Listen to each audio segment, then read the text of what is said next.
2007년 싱가포르에서 공개된 한 가정폭력 경고 광고입니다.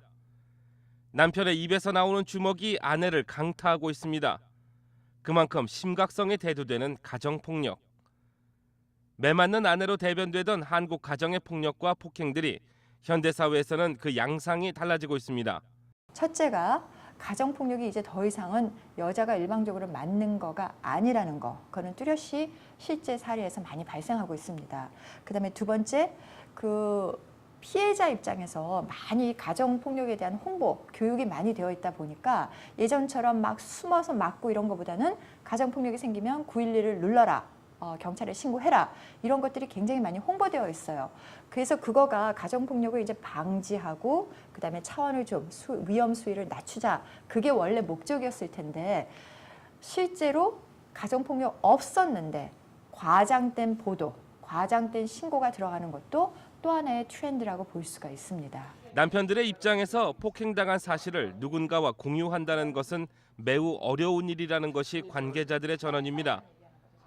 또한 대부분의 한인 남편들은 경찰이 출동한 부부싸움 현장에서 아내가 체포돼 가는 것도 원치 않는 것으로 알려지고 있습니다. 그런데 남자들의 피해가 예상의외로 심각합니다.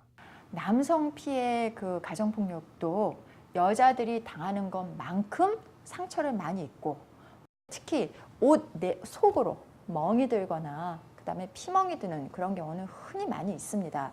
그랬을 때 그게 외상에서 그치는 것이 아니라 남성분들은 아까 말씀드린 대로 스스로 사회에 적극적으로 나가서 도움받기를 꺼려 하시기 때문에 그다음에 이런 분들은 또 주변 사람들하고 잘 그거를 공유를 안 하세요. 그래서 그러다 보면 외상으로 입는 상처 이외에 심리적인 상처가 그게 골이 깊어지는 경우가 상당히 많습니다.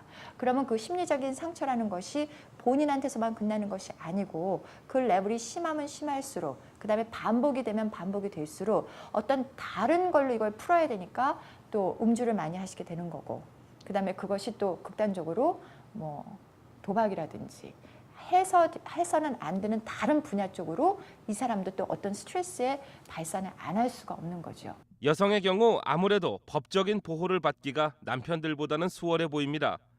그런데 다른 문제가 여기서도 발생합니다.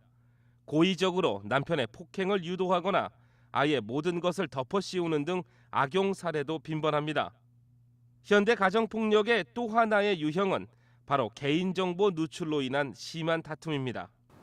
남편 아니면 와이프의 셀폰을 딱 봤더니 거기에 못 보던 텍스트가 들어있다. 근데 텍스트 내용이 좀 아닌 것 같다. 더 이걸 오픈해서 확인하려고 그랬는데 화장실 갔던 배우자가 나왔다.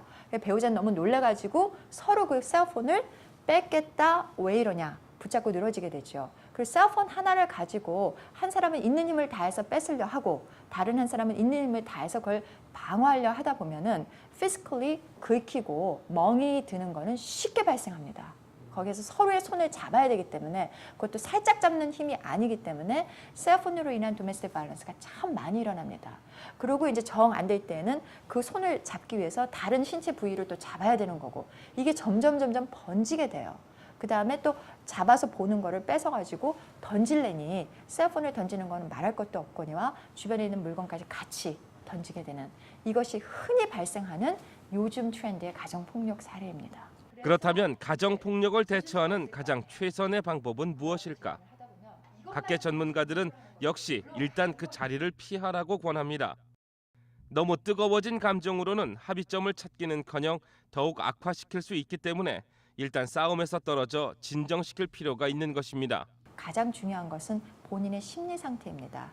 나 하나 참는 걸로 끝나는 것이 아니라 그것이 요즘에 많은 그 우울증으로 인한 자살 이런 것들로도 사회에서 많이 연예인 아니면 보통 사람들도 그게 많이 깊어지는데 나의 심리 상태가 건강하지 못하면 나 하나만 불행한 것이 아니라 특히나 자녀가 있을 경우에는 그것이 자녀들한테까지도 영향을 미치게 됩니다. 그렇기 때문에 법적으로 어떤 극단적인 대응을 하는 것을 원하지 않는다 하더라도 반드시 그거를 카운셀러를 통하시든지 아니면 어떤 종교적인 모임이 있으시면은 주변 분들한테 객관적인 어떤 도움을 받을 수 있도록 일단은 오픈하시는 것이 가장 중요합니다. 따라서 부부간의 대화와 함께 보내는 시간을 늘리는 등의 쌍방간 노력이 절대적으로 필요하다는 지적입니다. 위클리 법률 오늘은 현재 미주 한인들의 가정 폭력 문제를 짚어봤습니다.